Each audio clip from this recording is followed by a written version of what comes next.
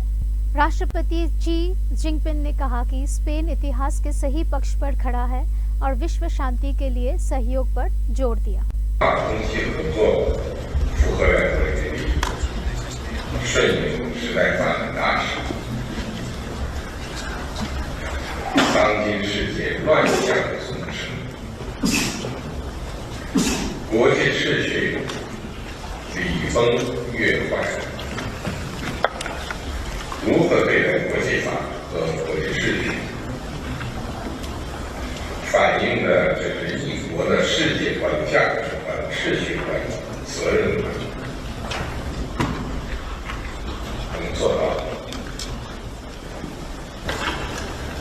समय हो चला है एक छोटे से ब्रेक का, मिलते हैं ब्रेक के बाद।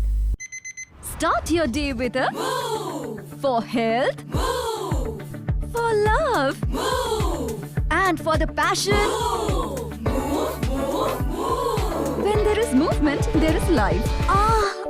But what if back pain comes in the way of this movement? So, Move Pain Relief. Move's warmth eases pain and inflammation fast, letting movement resume. Move Pain Relief.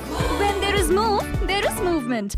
United Nations के secretary general Antonio Guterres ने कहा है कि Hezbollah और Israel ने ऐतिहासिक रूप से लेबनान की स्थिरता को प्रभावित किया है। उनकी ये टिप्पणी वेस्ट एशिया में चल रहे तनाव के संदर्भ में आई है। Well, I believe that nobody expects that these talks today will solve all the problems. But I think it will be very important if these talks create the conditions to a change in the way the actors have been developing their activities. Until now, the truth is that Hezbollah and Israel have always helped each other to destabilize the government of Lebanon. Whenever Israel occupies part of the territory of Lebanon, that is the pretext Hezbollah uses to say we cannot disarm, we must keep the resistance. Whenever Hezbollah sends rockets against Israel, even after having promised that they wouldn't do it, Israel immediately uses that pretext for this massive operation against Lebanon. At the same time, you have the government of Lebanon that is totally committed, on one hand, to the territorial integrity of Lebanon, but on the other hand, to have the monopoly of the use of force, which implies the disarmament of Hezbollah. So it's time for Israel and Lebanon to be working together instead of Lebanon being the victim of this kind of negative, I would say, negative conjugation of the actions of the Hezbollah and Israel. China ने America को सख्त चेतावनी दी है कि वो पहला कदम नहीं उठाएगा, लेकिन अगर उसे उकसाया गया तो वो मजबूत जवाब देगा। ये बयान दोनों देशों के बीच बढ़ते तनाव को दर्शाते हैं। If you want to have war, you will get war. If you want to destroy China, you will be destroyed. If you want to impose nuclear war on China, you will be wiped out by nuclear war. This is very serious. China's policy is very clear. China will not fire the first shot, but China will not allow you to fire the second shot. If you have not watched the Victory Day parade in Beijing on September the 3rd, one of the weapons China demonstrated is a missile with all the warheads. We call it 61 because it can contain 60 nuclear warheads plus one hydrogen bomb. Now, in the world of today, let me tell you, which country has hydrogen bomb? China is the only country with hydrogen bomb. And that ICBM can cover every corner of the world in less than 20 minutes and destroy any target in any corner of the world without any possibility of being intercepted. I hope Washington has learned the lesson.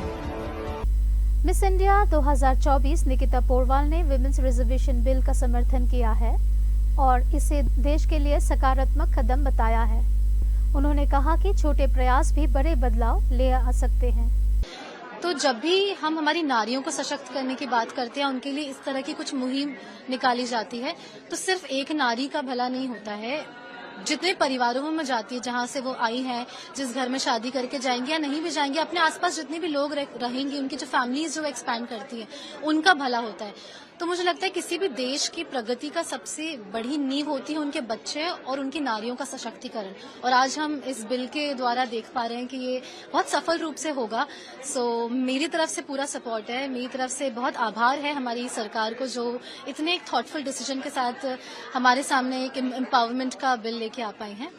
So I support it with all my heart, and I believe that the people of my country, and especially the women of my country, will also support it and follow it, and will take benefits from it.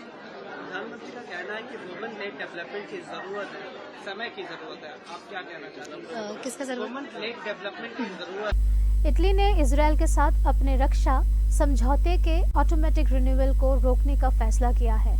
प्रधानमंत्री Giorgia Meloni ने Palestinian नागरिकों को ये कहा है कि नागरिकों की हत्या की निंदा की, यूरोपियन प्रतिबंधन का समर्थन करने की बात कही। La reazione a un'aggressione deve sempre rispettare il principio di proporzionalità. Vale per gli individui, vale a maggior ragione per gli Stati. E Israele ha superato quel limite con una guerra su larga scala che sta coinvolgendo oltre misure. Tripura के गोमाती जिले से एक दुखद घटना सामने आई है, जहां एक शिक्षक ने अपनी पत्नी और बेटे की हत्या करने के बाद आत्महत्या करने का प्रयास किया है। आरोपी अजीत दास ने सुबह के समय दोनों पर हमला किया जब वे सो रहे थे। আজকে সকালবেলা প্রায় 5টা সাড়ে 5টার দিকে আমাদের কাছে একটা ইনফরমেশন আসে যে উদয়পুর বেলতলি এলাকার মধ্যে, মাতাবাড়ি বেলতলি এলাকার মধ্যে একজন লোক যিনি স্কুলে টিচার ছিলেন, যার নাম অজিত দাস, সে ঘুমের মধ্যে তার ছেলে দিগন্ত দাস, যার বয়স 18, সে ইকফাই এর মধ্যে ইঞ্জিনিয়ারিং পড়ছিল, এবং তার মিসেস যার নাম রূপা দাস, যার বয়স 45 বছর, ওদের দুজনকে কোনো একটা কারণবশত ঘুমের মধ্যে লাঠি দিয়ে আঘাত করে। रशिया के राष्ट्रपति व्लादिमीर पुतिन ने विश्व शक्ति संतुलन पर कठोर टिप्पणी की है और यूनाइटेड किंगडम की आंतरिक समस्याओं पर प्रश्न उठाया है। उनके बयान से बढ़ते भौगोलिक राजनीतिक तनाव का संकेत मिलता है। रिपोर्ट्स के मुताबिक पाकिस्तान की क्वेता एयरपोर्ट पर एक चाइनीज कार्गो प्लेन उतारा, जिसमें हथियार और गोला बारूद होने की बात कही जा रही है। ये सामान ईरान की ओर भेजा गया है, ये आशंका है, जो वेस्ट एशिया में तनाव बढ़ा सकता है। हमस के एक कमांडर ने वीडियो संदेश के माध्यम से कई समुदायों को धमकी दी है। विशेषज्ञों का कहना है कि इस तरह के बातें क्षेत्र में चरमवादी सोच को दर्शाते हैं।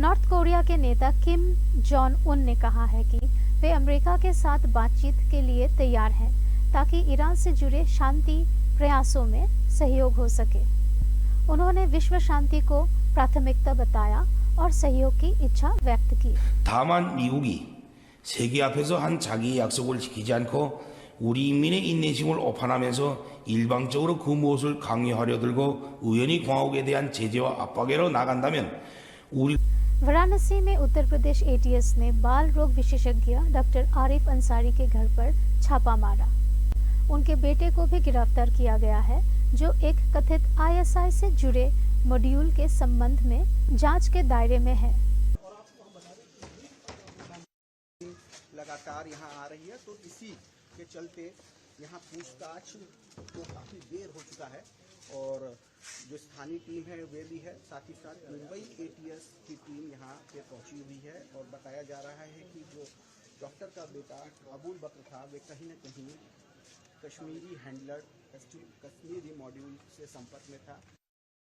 को बंद किया गया है, चारों तरफ से इसकी नाकाबंदी कर दी गई है। आने जाने वाले किसी भी व्यक्ति पर पूरा नजर रखा जा रहा है।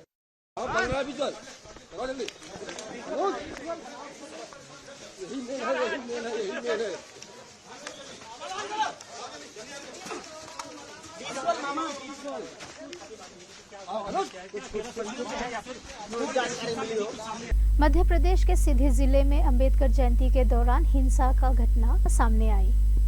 एक समूह ने एक परिवार पर हमला किया, संपत्ति को नुकसान पहुंचाया और बाद में पुलिस स्टेशन पर भी हमला किया, जिसमें कई लोग घायल हुए। जो आपके घर पर यहाँ बवाल जो पत्थर बरसाए गए घर के अंदर, कैसे हुआ है? कौन लोग हैं जो इस तरह किए हैं? ये पत्थर आपस में झगड़ा कर रहे थे पार्टी वाले, और तो वो एक आदमी को मार रहे थे। बचाने के लिए आप गए थे? नहीं तो हम नहीं जानते कौन है वो, वहाँ वो पड़ा था। तो जो और 25-30 आदमी इधर थे उसी पार्टी के, एक दूसरे को मार रहे थे। तो हमारे दरवाजे पर फट फट फट फट हुआ। पत्थर बरसा रहे थे? पत्थर बरसा रहे थे। तो हम हार्ट के मरीज हैं, आरामे करते हैं, डंडे के सहारे चलते हैं, 80 वर्ष मेरी उम्र है। तो हम कहा हमारे दरवाजे को कौन पीट रहा है? तो हम उठे और उसको खोला तो एक दूसरे पर बरसा ही रहे थे। तो उनका पत्थर हमारे हाथ में लगा। पत्थर हाथ में लगा? पत्थर लगा, ये पत्थर ये रखा है, इसको देख लीजिए। ये पत्थर है? हाँ, ये यही पत्थर लगा और यहीं से उठा करके मारे। तब तो जब ये लगा तो 80 वर्ष का बूढ़ा मैं नहीं बेहोश हो गया। तो मैं अपने तख्ते पर जाके गिर पड़ा, खून बह रहा था। कुछ देर में हमको होश आई तो यहाँ तो फिर वही चल रहा था, पिटाई ही चल रही थी।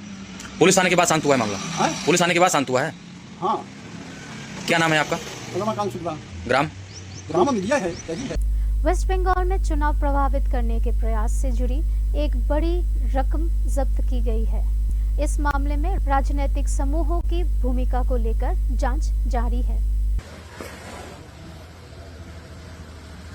കൂരിയാട് അണ്ടർപാസിനടുത്ത് വെച്ച് കാറിന്റെ പിൻസീറ്റിന്റെ ഡോർ പാഡിൽ ഒളിപ്പിച്ച് കടത്തുകയായിരുന്ന 1,25,00,000 രൂപ വേങ്ങര പോലീസ് പിടിച്ചെടുത്തു.